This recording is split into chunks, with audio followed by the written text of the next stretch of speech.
দিকটায় স্বাগত বন্ধুরা। আজকে দেখাবো রুই মাছ দিয়ে কলা আলু টমেটো জিরে গুঁড়ো দিয়ে ঝোল। এই যে কলা আলুটা কেটে নিয়েছি দেখুন, আর এই মাছ ভাজছি, এই মাছ ভেজে রেখেছি। দেখাবো যখন করব তখন আপনাদেরকে দেখাবো। পাতলা ঝোল হবে জিরে গুঁড়ো দিয়ে, খুব সুন্দর খেতে হয়। আর যদি সাথে গন্ধরাজ লেবু দিয়ে খান হেভি লাগবে। কলার ঝোল আমি 5 ফোড়ন দেবো।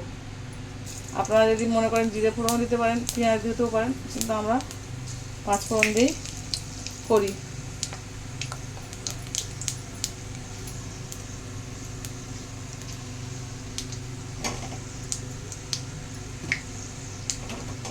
কলাটা দিয়ে দেবো।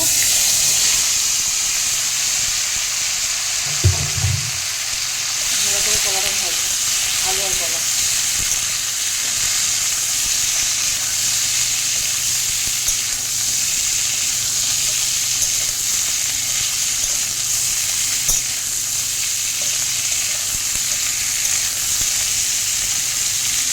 ভাজা ভাজা হোক, পরে ফিরে আসছি। ভাজা ভাজা হয়ে গেছে, একটু টমেটো দেবো।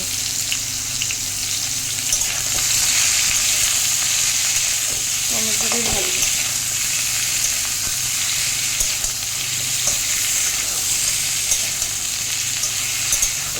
যেহেতু আমি হলুদ আর নুন দিয়ে এটাকে মানে কলার একটা কাঁচা কলার একটা কষ থাকে, সেই কষার জন্য হলুদ আর নুন ধরে ছিটিয়ে রেখেছিলাম।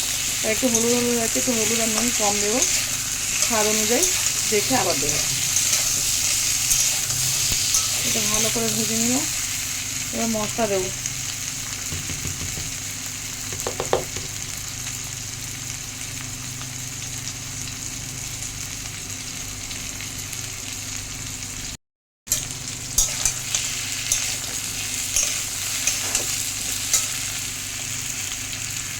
হলুদ দেবো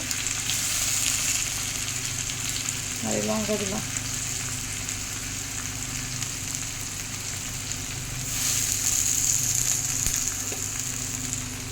একটু জল দিয়ে দিলাম।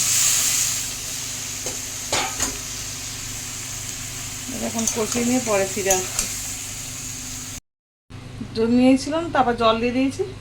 এই জলটা ফুটছে, পরে মাছ দেবো আর জিরে গুঁড়ো দিয়ে নামিয়ে নেবো। নুনটা দেখবো আর জিরে গুঁড়ো দিয়ে নামিয়ে নেবো।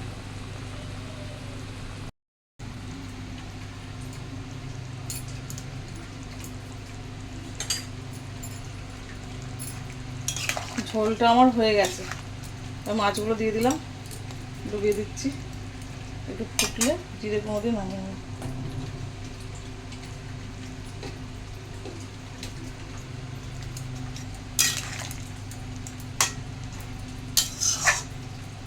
নামিয়ে নিয়ে আপনাদেরকে দেখাবো। জিরে গুঁড়ো দিয়ে সব কিছু করে নামিয়ে নিয়ে আপনাদেরকে দেখাচ্ছি কেমন হয়েছে। একবার এমনি করে খেয়ে দেখবেন, করবেন। পাতলা ঝোল কলা আলু টমেটো দিয়ে ভীষণ ভালো লাগে, টেস্টি টেস্টি লাগে আর স্বাস্থ্যকরও ভালো। ঝোল নামিয়ে নিয়েছি, দেখতে পাচ্ছেন বন্ধুরা কত সুন্দর দেখতে হয়েছে, খেতেও খুব সুন্দর হয়। নিত্য নতুন রেসিপি পেতে আমার চ্যানেলটাকে লাইক করবেন, শেয়ার করবেন, সাবস্ক্রাইব করবেন। অনেক ভালো থাকবেন, সুস্থ থাকবেন সবাই। Tata tata tata.